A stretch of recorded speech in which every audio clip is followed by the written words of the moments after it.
This is Samsung Galaxy Z Fold 4, and today we will demonstrate how you can enable the separate number row on top of the characters at the keyboard of this device.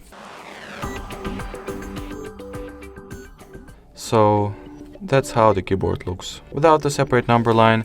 From here you want to either tap on this gear icon in order for you to be forwarded straight for the keyboard settings, or you can just open the general settings tab, then go for the system category. So let me just find it real quick. It is called General Management, not System.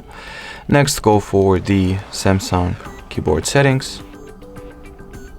In here, look for the layout section and turn on the number keys toggle. And as you can see now, that will essentially mean that you have successfully activated a separate number line at the keyboard of this device.